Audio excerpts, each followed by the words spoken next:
ভারতের প্রধানমন্ত্রী নরেন্দ্র মোদী সে তার ফেসবুক স্ট্যাটাস দিয়েছে। আজকের প্রায় সবগুলো টেলিভিশন চ্যানেল, সবগুলো পত্রিকা নিউজ করেছে নরেন্দ্র মোদীর আজকের ফেসবুক স্ট্যাটাস। সে লিখেছে, বিজয় দিবসে আমরা সেই বীর সেনাদের স্মরণ করি যাদের সাহস এবং আত্মত্যাগ 1971 সালে ভারতের ঐতিহাসিক বিজয় নিশ্চিত করেছিল। বিজয়টা কি ভারতের হয়েছিল না বাংলাদেশের হয়েছিল? আজকের কথা বলছি, যে আমি ফেসবুকে শেয়ার করেছি। সে ইংরেজিতে লিখছে, পরে এটা অনুবাদ করছি আর কি। On Vijay Diwas we remember the brave soldiers, সে লিখছে ইংরেজিতে, আমি বাংলাতে আপনাদের শোনালাম। দেখেন আজকের এই দিনে ইন্ডিয়ার রানিং প্রধানমন্ত্রী নরেন্দ্র মোদী সে লিখছে যে ভারতের নাকি বিজয় হয়েছিল, অথচ লোক মারা গেল আমাদের 30 লাখ হোক, 20 লাখ হোক, 10 লাখ হোক, 5 লাখ হোক, আমরা শহীদ হলাম, আর ও বলতেছে ভারতের বিজয়। আদম এবং হাওয়া আলাইহিস সালামকে আল্লাহ সৃষ্টি করে রেখেছিলেন কোথায়? আল্লাহ বলেছেন, ইয়া আদম উসকুন আনতা ওয়া জাওজুকাল জান্নাম, ও আদম তুমি তোমার স্ত্রী হাওয়াকে নিয়ে জান্নাতে বসবাস করো। আল্লাহ জান্নাতে রেখেছিলেন, আর আমরা সকলে বাবার পৃষ্ঠদেশে ছিলাম। যেই পানি থেকে আল্লাহ আমাদের বানালেন, এটা বের হয়েছে মিম্বাইনি সুলবি ওয়াত তারাইব, মায়ের পাজরের হাড্ডি থেকে, বাবার মেরুদণ্ডের হাড্ডির ভিতর থেকে। এই মেরুদণ্ডের হাড্ডির ভিতরে শুক্রাণু থাকে, যেটা কিছুক্ষণ আগে জোবাইর ভাই বলেছেন, তা থেকে আমাদের সৃষ্টি। যদিও শব্দগুলো শুনতে একটু হালকা ও সুন্দর লাগে, অস্বীকার করার কোনো সুযোগ নাই। তো সেটা বাবার মেরুদণ্ডের হাড্ডিতে ছিল। এখন আমাকে ধাক্কা মারলে আমি আমার বাবার মেরুদণ্ডের হাড্ডিতে যাব, উনাকে ধাক্কা মারলে উনি তার বাবা আমার দাদার মেরুদণ্ডের হাড্ডিতে যাবেন। এইভাবে ধাক্কাইতে ধাক্কাইতে সবাই আদমের মেরুদণ্ডের হাড্ডির ভিতরে, ঠিক নয় কি? তিনি প্রথম মানুষ। তো তিনি ছিলেন কোথায়? জান্নাতে। তো আমরাও ছিলাম কোথায়? জান্নাতে। কিন্তু এক পর্যায়ে আল্লাহ তাআলা আমাদের দুনিয়া পাঠালেন। দুনিয়া পাঠানোর পর আদম আলাইহিস সালামকে বললেন, ফাইম্মা ইয়াতিয়ান্নাকুম মিন্নি হুদা ফামান তাবিআ হুদায়া ফালা খাউফুন আলাইহিম ওয়ালা হুম ইয়াহজানুন। হে আদম, আমি তোমাকে দুনিয়া পাঠিয়েছি, তবে দুনিয়া থাকার জায়গা না। এখানে থাকতে চাইলেও কেউ থাকতে পারবে না। এখান থেকে আবার তোমাদেরকে কামব্যাক করতে হবে, ফিরে আসতে হবে। তো ফিরে যে আসতে হবে, ফিরে আসার জায়গা বানাইছি আমি দুইটা, ফারিকুন ফিল জান্নাতি ওয়া ফারিকুন ফিস সাঈদ। তোমার সবগুলো সন্তান দুই ভাগে বিভক্ত হয়ে একদল তারা জান্নাতে ঢুকবে, আরেক দল তো জান্নাতের কথা ভুলে যাবে, আখিরাতের কথা ভুলে যাবে। তারা দুনিয়াকে পাগলের মতো তালাশ করবে, আঁকড়িয়ে ধরবে, কিন্তু তাদেরকেও দুনিয়ায় থাকতে দেয়া হবে না। তারা জান্নাত ভুলে যাওয়ার কারণে তারা জান্নাত খুঁজেও পাবে না। ওই মানুষগুলো তখন আমি তাদেরকে জাহান্নামে ফেলে দেব। ওয়া ফারিকুন ফিন্নার, পরে নাউজুবিল্লাহ। তাহলে যারাই আখিরাত ভুলে গেছে তারা কোথায় যাবে? জোরে বলেন, জোরে বলেন, কোথায় যাবে? আর যারা আখিরাতের কথা মনে রেখে এই স্বর্গীয় পথ নির্দেশনা ফলো করে তারা কোথায় যাবে? জান্নাত। এই দুটার মাঝখানে আর কোনো যাওয়ার জায়গা নাই। তাহলে আমরা জান্নাতে যেতে চাই না? এই কোরআনের কথা মাথায় সব সময় রাখতে হবে, এটাকে ফলো করতে হবে, একে পড়তে হবে, কোরআনকে বুঝতে হবে এবং কোরআনকে সমাজে, ব্যক্তি জীবনে, রাষ্ট্রীয় জীবনে মেনে চলতে হবে। এই তিনটি স্তর আমাদেরকে চূড়ান্ত সফলতার মঞ্জিলে মাকসাদে নিয়ে যাবে। 1 নাম্বার কোরআন পড়ুন, 2 নাম্বার কোরআন বুঝুন, 3 নাম্বার কোরআন মেনে চলুন। তাহলে কয়টা? এই 3টা স্তর আপনাকে আপনার মঞ্জিল মাকসুদ, চূড়ান্ত লক্ষ্য জান্নাত, সেখানে নেবে। যে কোরআন পড়বে না সে প্রথমেই ফেল মারল, সে প্রথমেই শেষ। আমাদের শিক্ষার তিনটা লেভেল আছে। একটাকে আমরা বলি সেকেন্ডারি, আরেকটা হায়ার সেকেন্ডারি, আরেকটা হচ্ছে আপনার সর্বোচ্চ পর্যায়ের আফার লেভেলের শিক্ষা। এই জন্য SSC মানে কি, সেকেন্ডারি স্কুল সার্টিফিকেট, জানেন তো? শিক্ষিত লোকেরা জানেন। মেট্রিক পর্যন্ত আপনি পড়লেন, এটা সেকেন্ডারি। এরপরে HSC হায়ার সেকেন্ডারি, এরপরে এবার অনার্স মাস্টার্স। তো যিনি কোরআন পড়লেনই না তিনি প্রথমেই ফেল। এবং যে মানুষগুলো কোরআন থেকে মুখ ফিরিয়ে নিয়েছে, হাসরের দিন আল্লাহ তাআলা তাদেরকে অন্ধ বানিয়ে তুলবেন। ومن أعرض عن ذكري فإن له معيشة ضنكا ونحشره يوم القيامة أعمى। আল্লাহ বলেন যে আমার কোরআন থেকে মুখ ফিরিয়ে নিয়েছে, আমি তাকে দুনিয়ার সংকীর্ণ জীবন দেব, প্রশান্তি কেড়ে নিয়ে যাব। তার পরিবারে শান্তি থাকবে না, জীবনে শান্তি থাকবে না, অসুস্থতা বাড়াইয়া দেব, রিজিক কমাইয়া দেব, কষ্টে ফেলে দেব, সন্তানদের মাস্তান বানাবো, চাঁদাবাজ বানাবো, এবং তার জীবনে কোনো রকমের প্রশান্তি আমি রাখবো না, কষ্টে ফেলে দেব। আজকের আমেরিকানদের লাইফ, ইউরোপিয়ানদের লাইফ কোরআন বিমুখ হওয়ার কারণে জীবনের একটি পর্যায়ে গিয়ে তাদের পারিবারিক কোনো প্রশান্তি থাকে না। 18 বছরের পরে বাচ্চারা সব তাদেরকে ছেড়ে চলে যায়। এবং এমন মানুষ আছে যারা কুকুর নিয়ে জীবনযাপন করে, তার একমাত্র সঙ্গী তার পোষা কুকুর। আল্লাহ আমাকে 4 বার আমেরিকা যাওয়ার সুযোগ দিয়েছে। এই অগাস্টে আমি 3 দিন ছিলাম কনফারেন্সে গিয়ে, এর আগে 22 দিন ছিলাম, 10 দিন ছিলাম, এভাবে বারবার যাওয়ার সুযোগ আল্লাহ দিয়েছে। ইউরোপে সুযোগ দিয়েছে, জাপানে গিয়েছি গত এই সেপ্টেম্বরেও 2 দিন ছিলাম। এই পাশ্চাত্যের বিশ্বে আমি যা দেখেছি, তাদের পারিবারিক জীবনে শান্তির তালিবাস্য নাই, বরং স্বামী মরে গেছে, স্ত্রী এখন একা, সন্তানরা তো 18 বছর হলে চলে যায়, কেউ থাকতে চায় না, যে যার মতো করে। দুনিয়া মস্ত বড়, খাও দাও ফুর্তি করো। বাবা মার কাছে থাকলে তো সবকিছু করা যায় না, এই জন্য তারা বাবা মাকে ইগনোর করে। কোরআন বিমুখ জীবন, এটা কোনো জীবন না। আল্লাহর কোরআন যে কত সত্য। ফাইন্না লাহু মাঈশাতান দানকা, আমি সংকীর্ণ জীবন দেব, শান্তিহীন জীবন দেব। আমি এই সফরের আগের সফরে ডেটমিন গত বছর, এবছর গেলাম মাত্র 3 দিন ছিলাম, এর আগের বছর সম্ভবত 10 দিন ছিলাম। ওই সফরে এক বাড়িতে ছিলাম, ওই বাড়ির পাশে বিশাল এক 3 তলা বাড়ি। আমাকে এই বাড়িওয়ালা বাংলাদেশি বলল, হুজুর এই বাড়িতে একজন মানুষ থাকে, 3 তলা বাড়ি, বিশাল বাউন্ডারি। আমি বললাম একজন কেন থাকে? বলে ওনার ওয়াইফ মারা গেছে, উনি একজন বুড়া মানুষ, সন্তানটা তো 18 বছরের পরে চলে গেছে, এখন উনি একা থাকে, এত বিশাল বাড়ি। আমি জিজ্ঞাসা করলাম বয়স, বললো যে 70 আপ হতে পারে। রান্না করে কে? বলে নিজে। এই বয়সে কিছুই করার নেই, নাতি নাই, বউ নাই, পুত নাই, ছেলে নাই, মেয়ে নাই, বউ নাই, একা একটা কুত্তা নিয়ে থাকে। আচ্ছা আওয়াজ দিয়ে বলুন তো, এটার নাম কি জীবন? তার জীবনে কোনো প্রশস্ততা নাই, আল্লাহ সংকীর্ণ বানিয়ে দিচ্ছে। এমন ঘটনা শুনেছি, মরেছে 7 দিন পরে পচা লাশের দুর্গন্ধে প্রতিবেশীরা টের পাইছে, কি এত গন্ধ কিসের? পুলিশে খবর দিয়েছে, দরজা ভেঙে ঢুকে দেখে 7 দিন আগে মরছে, লাশ পৌঁছে গেছে, দেখার কেউ নাই। অথচ আমরা তো আমেরিকা যাওয়ার জন্য পাগল না, মনে করে স্বপ্নের দেশ।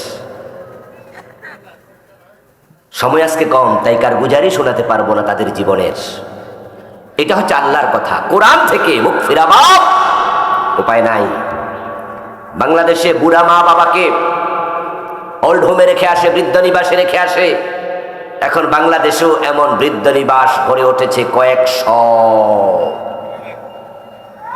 গত বছর সম্ভবত এপ্রিলের দিকে মাহফিল ছিল, আপনাদের মাওনা হয়ে যাচ্ছি, গাজীপুর হয়ে মাওনা হয়ে ওদিকে যাব ভালুকার দিকে। হঠাৎ চোখে পড়ল বৃদ্ধ নিবাস, এরো চিহ্ন দেয়া ওইদিকে। হাতের দিকে তাকিয়ে দেখলাম ঘড়িতে অনেক সময় হাতে আছে। ড্রাইভারকে বললাম গাড়িটা বের করো, পিছাও, পিছিয়ে ওই রোডে ঢোকো। একটা বৃদ্ধ নিবাস দেখতে চলে গেলাম। সময় যেহেতু হাতে আছে, 5-7 কিলোমিটার ভিতরে গিয়ে খুঁজে খুঁজে বের করলাম। সেখানে গিয়ে জিয়ারা করলাম, আপনার দেখলাম, দর্শন করলাম। 400-র মতো বুড়া বুড়ি থাকে। খোঁজ নিলাম এখানে সবাই কি গরিব? ওনার ম্যানেজার বললেন জি না, আমাদের এখানে 8,000-10,000 টাকা দিয়ে থাকা লাগে, গরিব কিছু আছে, বাকিরা টাকা দিয়ে থাকছে। তো টাকা দিয়ে থাকছে কেন? বললো বাড়িতে যে কেউ দেখে না, এজন্য বুড়া মা বাবার রাইখা যায়, যে তোমরা ফালো, দরকার হলো 10,000 টাকা দিন। ওদের সাথে বসলাম, চা খেলাম, গল্প করলাম। বাংলাদেশে কেন এটা হবে? কারণ খোঁজ নিয়ে দেখবেন, আমি গাজীপুর এক প্রোগ্রামে এরকম, আজকে যে জামাল ভাই না আপনার নাম, জামাল ভাই যে আমার আগ দিয়ে বক্তৃতা দিলেন, এরকম একজন মেহমান সভাপতি না প্রধান অতিথি বক্তৃতা দিলেন এক প্রোগ্রামে, এই কালীগঞ্জের একটি প্রোগ্রামে। বললেন যে এক ওল্ড নিবাস কদিন আগে দেখে এসেছি, সেখানে কয়েকশো বুড়া বুড়ি পেয়েছি, সাক্ষাৎকার নিয়েছি 10-12 জনের, খোঁজ নিয়েছি। তাদের সন্তানরা কেউ বিএ পাস, কেউ MA পাস, কেউ ডাক্তার, কেউ ইঞ্জিনিয়ার। তিনি সাথে সাথে বললেন কোন মাওলানার মা বাবাকে বৃদ্ধ নিবাসে পাওয়া যায় না। কোরআনওয়ালা ইসলামওয়ালারা কখনো এটা করবে না। আল্লাহর কোরআন পড়তে পারে না, দেখে দেখো পড়তে পারে না, এমন ডাক্তার, এমন ইঞ্জিনিয়ার, প্রফেসর বাংলাদেশে আছে না নাই? ওই মা বাবা তাদেরকে কোরআন শিখায় নাই, ইংরেজি আর বাংলা শিখাইছে, এই জন্য অমানুষ হয়েছে। কোরআন বিমুখ জীবন জীবন নয়। ইংরেজ পণ্ডিত স্ট্যানলে হার্ড এই জন্য বলেছিলেন, if you teach your children 3 hours and you leave 4th hour, you will be get 5th hour, that is rascalate. Stanley হাল বলছেন, তুমি তোমার সন্তানকে 3টি আর শিখাবে, রিডিং, রাইটিং এন্ড অ্যারিথমেটিক। লেখা শিখালে, পড়া শিখালে, বিজ্ঞান, ভূগোল, বাংলা শিখালে, কিন্তু you leave 4th hour religion. তুমি 4 নাম্বার আর ধর্ম তাকে শিখালে না, তার ইসলাম তাকে শিখালে না, কোরআন শিখালে না, হাদিস শিখালে না। তুমি খ্রিস্টান হলে বাইবেল শিখালে না, তুমি বৌদ্ধ হলে ত্রিপিটক শিখালে না। ধর্মীয় জ্ঞান যখন দেবে না, ধর্মীয় জ্ঞানবিহীন সন্তান তত বড় শিক্ষিত হবে, 5 নাম্বার আর তত বড় রাস্কেল হবে, বদমাশ হবে। ওয়ানাহশুরুহু ইয়াওমাল কিয়ামাতি আমা। তারপরে কোরআন যে পড়ে নাই, শিখে নাই, আমি তাকে কিয়ামতের দিন চক্ষুহীন, অন্ধ বানাইয়া তুলব, অন্ধ বানিয়ে তুলবেন। আর সেই লোকটা আল্লাহকে বলবে, হে আমার রব, লিমা হাশারতানি আবা ওয়াকাদ কুনতু বাসীরা, আমার তো চোখ ছিল, আল্লাহ তুমি আমাকে আখিরাতে চোখ দিলে না, দুনিয়াতে চোখ দিয়েছিলে। আল্লাহ জবাব দেবেন, وَكَذَلِكَ أَتَتْكَ آيَاتُنَا فَنَسِيتَهَا। তোমার কাছে আমার আয়াত গিয়েছিল, কিন্তু তুমি আমার কোরআনের আয়াত থেকে তোমার মুখ ফিরিয়ে রেখেছো। চোখ দিয়েছি, কোরআন দেখো নাই, মুখ দিয়েছি, কোরআন পড়ো নাই, হাত দিয়েছি, কোরআন ধরো নাই। وَكَذَلِكَ الْيَوْمَ تُنْسَى। তোমার মতো বান্দা আমার দরকার নাই, আজকে তোমাকে আমি আল্লাহ ভুলে গেলাম। শুনে একটু ভয় লাগা উচিত কিনা? যারা কোরআন পড়তে পারেন না তাদের ভয় লাগা উচিত কিনা? কোরআন পড়বেন, আজকে সিদ্ধান্ত নিয়ে বাড়ি যান যে কোরআন পড়বেন, আল্লাহ অন্ধ বানিয়ে দেবে।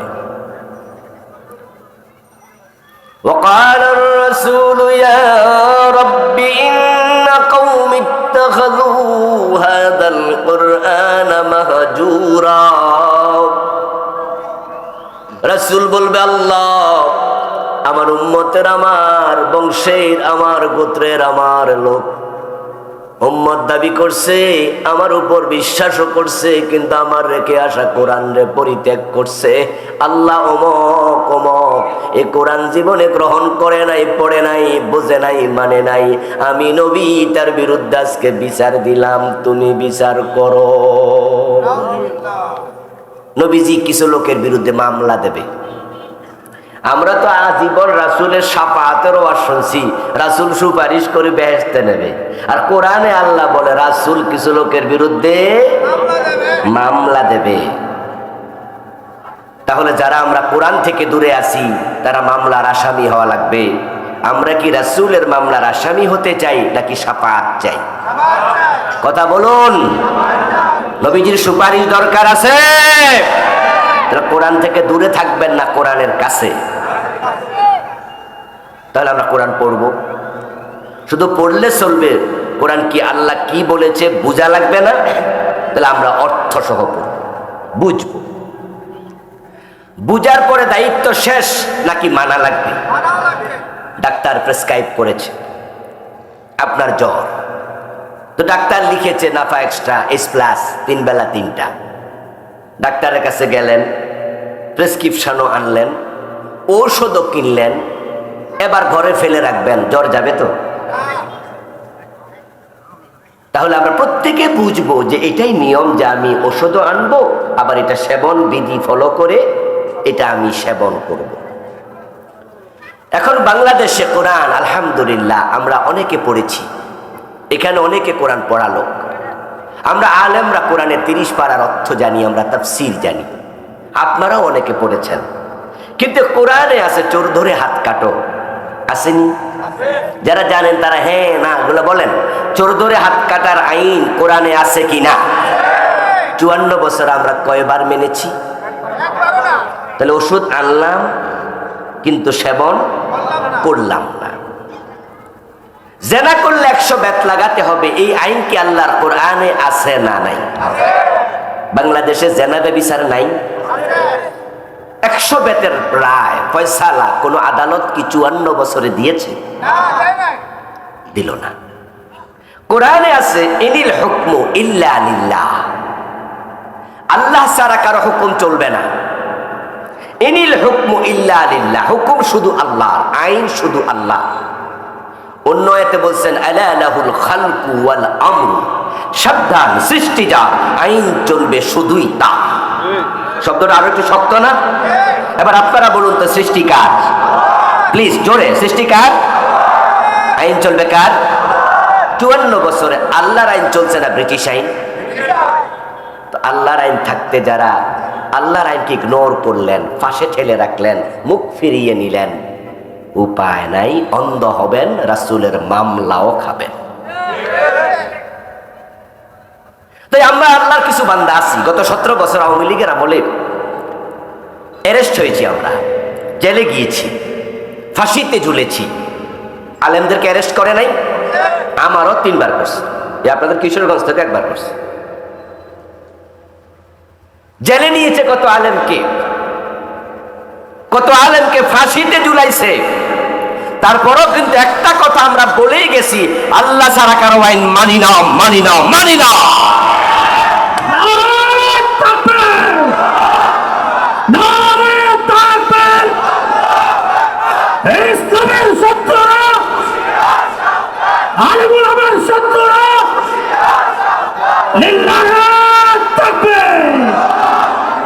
আমার প্রিয় ভাই, হেফাজতের যে আন্দোলন হয়েছিল, 13 দফা কর্মসূচি তাদের দাবি ছিল।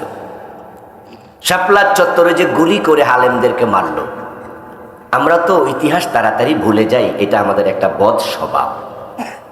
অথচ যে জাতি ইতিহাস থেকে শিক্ষা নেয় না, ওই জাতির জীবনে ভালো পরিবর্তনও আসে না। হেফাজতের 13 দফার 1 নম্বর দফাটাই ছিল সংবিধানে আল্লাহর উপরে আস্থা ও বিশ্বাসকে পুনঃস্থাপন করতে হবে। আচ্ছা, আল্লাহর উপরে আস্থা এবং বিশ্বাস এটা সংবিধানে ছিল, যদিও 72 সালে যারা সংবিধান লিখেছে, যারা আজকে আবার আমাদেরকে মাঝে মাঝে বয়ান শোনায়, আমরা 72-এর সংবিধানে ফিরে যেতে চাই। 72 এর সংবিধান লিখেছে, 34 জন ছিল সংবিধান কমিটির টোটাল সদস্য। এই 34 জনের মাঝে 1 নাম্বার ছিল ডক্টর কামাল হোসেন, তিনি এখনো বেঁচে আছেন। এই সংবিধান 72-এ লেখার সময় সংবিধানের শুরুতে বিসমিল্লাহটাই লিখেন নাই। অথচ দেশটা কি কাফেরদের না মুসলিমের? আরে 71-এ দেশটা যে স্বাধীন হলো, আজকে তো বিজয় দিবস, আপনাদের কাছে আমার জিজ্ঞাসা, আমাদের কিছুক্ষণ আগে জুবাইর ভাই কিছু কথা বলেছেন, আমি ঘর থেকে শুনেছি। এই যে 72-তে আমাদের কত লাখ লোক মারা গেছে আমরা জানি না, 30 লাখ বলে, এগুলো নিয়ে সমালোচনা আছে। অনেকে বলে এটা ঠিক নয়, কিন্তু মারা যে গেছে কিছু লোক হইলেও মরছে, কোনো সন্দেহ আছে? 50,000 1 লাখ তো হইব নাকি, কম বেশি হবে। তার মাঝে হিন্দু কয়জন, খবর নেন কয়জন হিন্দু মরছে? 7 জন বীর শ্রেষ্ঠ, স্বাধীনতার যুদ্ধে সবচেয়ে বেশি ভূমিকা যারা রেখেছে তাদেরকে যে লকবটা, উপাধিটা দেয়া হয়েছে, সবচেয়ে বড় উপাধিটা কি ছিল? তার 7 জনের মাঝে হিন্দু কয়জন? কি প্রমাণ হয়? যুদ্ধটা আমরা করেছি। যদিও দুর্ভাগ্য জাতির, আমরা আমাদের বিজয় ইন্ডিয়া ছিনিয়ে নিয়েছে, ভারত আমাদের বিজয়কে ছিনিয়ে নিয়েছে। আপনারা জেনে অনেকেই আশ্চর্য হবেন যে আজকে ভারতের প্রধানমন্ত্রী নরেন্দ্র মোদী সে তার ফেসবুক স্ট্যাটাস দিয়েছে। আজকের প্রায় সবগুলো টেলিভিশন চ্যানেল, সবগুলো পত্রিকা নিউজ করেছে নরেন্দ্র মোদীর আজকের ফেসবুক স্ট্যাটাস। সে লিখেছে, বিজয় দিবসে আমরা সেই বীর সেনাদের স্মরণ করি যাদের সাহস এবং আত্মত্যাগ 1971 সালে ভারতের ঐতিহাসিক বিজয় নিশ্চিত করেছিল। বিজয়টা কি ভারতের হয়েছিল না বাংলাদেশের হয়েছিল? আজকের কথা বলছি, যে আমি ফেসবুকে শেয়ার করেছি। সে ইংরেজিতে লিখছে, পরে এটা অনুবাদ করছি আর কি। On Vijay Diwas we remember the brave soldiers, সে লিখছে ইংরেজিতে, আমি বাংলাতে আপনাদের শোনালাম। দেখেন আজকের এই দিনে ইন্ডিয়ার রানিং প্রধানমন্ত্রী নরেন্দ্র মোদী সে লিখছে যে ভারতের নাকি বিজয় হয়েছিল, অথচ লোক মারা গেল আমাদের 30 লাখ হোক, 20 লাখ হোক, 10 লাখ হোক, 5 লাখ হোক, আমরা শহীদ হলাম, আর ও বলতেছে ভারতের বিজয়। আরো দুঃখজনক বিষয় হলো এই বিজয় দিবসটায়, আজকের এই দিনে যখন পাক হানাদার বাহিনী তার আত্মসমর্পণ করেছিল, সেখানে বাংলাদেশের যিনি সর্বাধিনায়ক ছিলেন জেনারেল ওসমানী, ওই আত্মসমর্পণের অনুষ্ঠানে জেনারেল ওসমানীকে হাজির থাকতে দেয়া, সেখানে তাদের জেনারেল অরোরার কাছে জেনারেল নিয়াজি আত্মসমর্পণ করলো। যুদ্ধ করলাম 9 মাস, আমাদের লোকেরা, আমরা আমার ছেলেরা প্রাণ দিল, আমাদের মুক্তিযোদ্ধারা, কিন্তু সেই আত্মসমর্পণ দিবসে সেখানে আমাদের ওসমানীকে হাজির থাকতে কেন দেয়া হলো না? শেখ মুজিবুর রহমান কেন কথা বলল না? অন্যান্য মুক্তিযোদ্ধারা কেন কথা বলল না? এ নিয়ে ওই দিনে বিদ্রোহ হওয়া দরকার ছিল কিনা? এটা দুঃখজনক আমাদের জন্য, কষ্টের আমাদের। তো যে মুসলমানের বিজয় আমাদের দেশ, কিন্তু সংবিধান লিখতে দিল 72-তে ডক্টর কামাল হোসেন রে, এবং সেখানে 34 জন সদস্য বিসমিল্লার পক্ষে একজনও দেয় নাই। ওই যে বললাম বিজয় ছিনতাই হয়ে গেছে। তারা এমন সংবিধান লিখলো যে সংবিধানে শিরিক আর কুফরে ভরা। ওরা সভরেন্টির, সার্বভৌমত্বের অংশে লিখেছে সভরেন্টি জনগণের, সার্বভৌমত্বের মালিক জনগণ। এই জন্য তারা বলে সকল ক্ষমতার মালিক জনগণ। অথচ আওয়াজ দিয়ে বলুন তো, যারা মুমিন সকল ক্ষমতার মালিক কে? আকাশ জমিনের মালিক কে?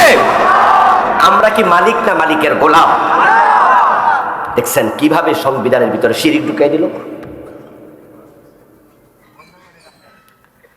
এবং সেই সংবিধান লেখার সময় আল্লাহর উপর ঈমান আস্থা লেখেনি।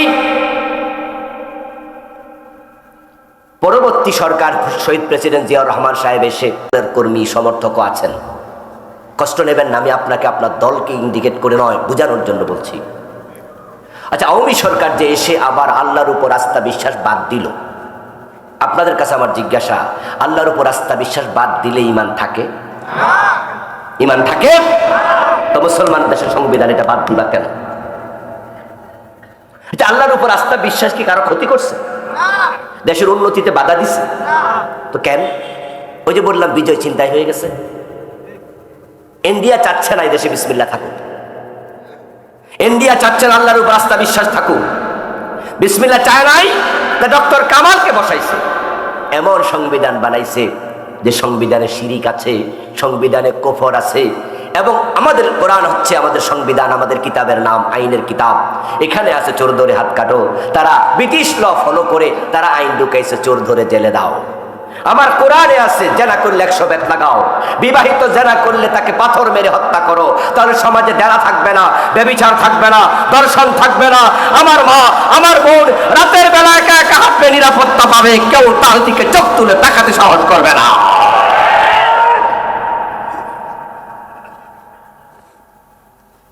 আচ্ছা, জেনা করলে বিবাহিত হলে পাথর মারো, অবিবাহিত হলে 100 বেত লাগাও, তো জেনা তো জেনাই, আইন দুই রকম কেন? বিবাহিত লোক চুরি করলে হাত কাটো, আর অবিবাহিত চুরি করলে তাকে হাত কাটো না, এমন আইন আছে নাকি? বিবাহিত লোক চুরি করলো হাত কেটে দাও, অবিবাহিত চুরি করলো হাত কেটে দাও, কিন্তু জেনা তো জেনাই নাকি? তো একই অপরাধ।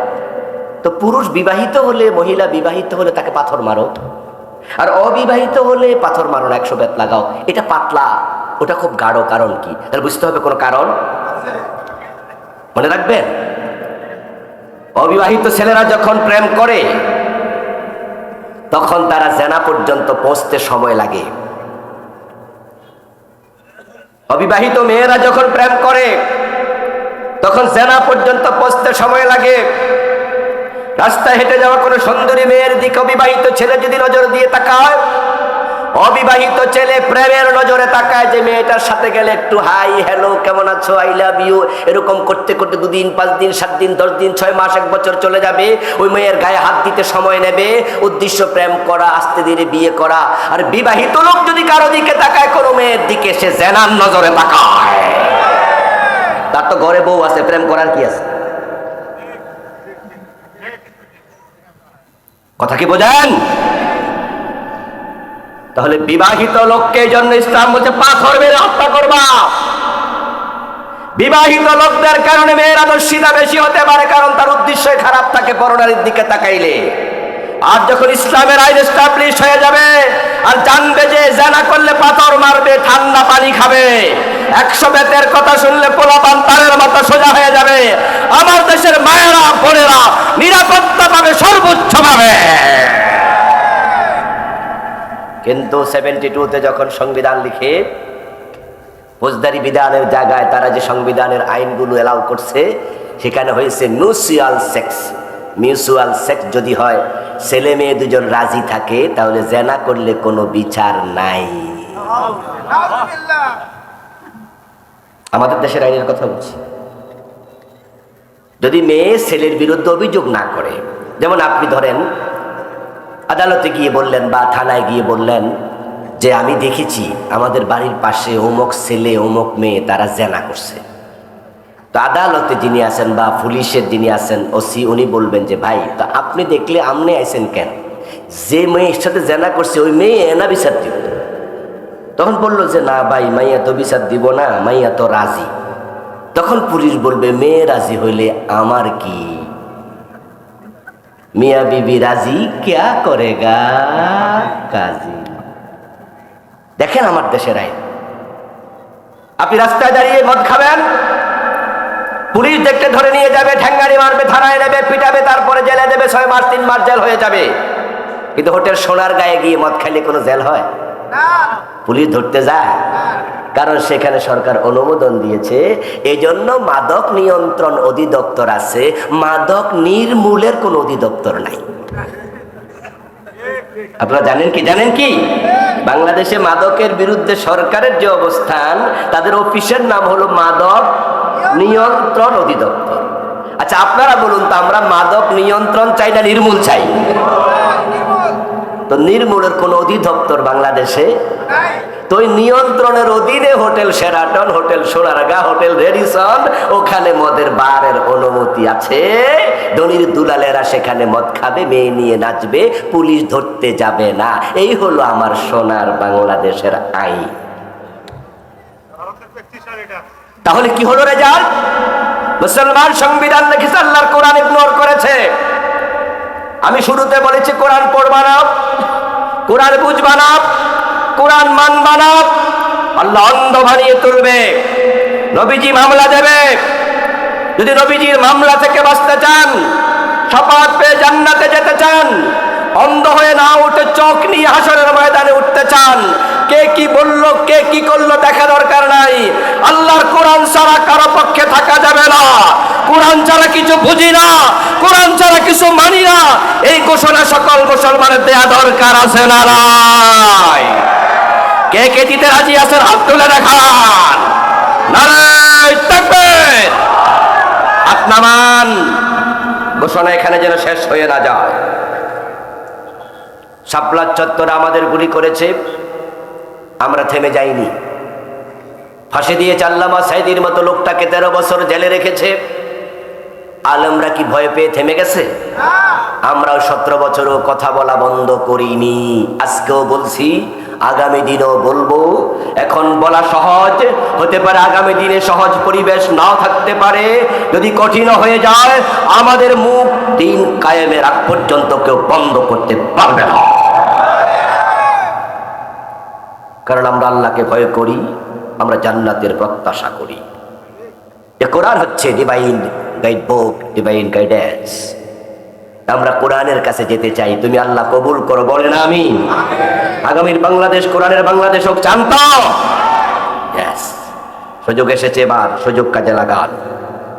কোরআন ওয়ালাদের সাথে একাত্ম হয়ে যান।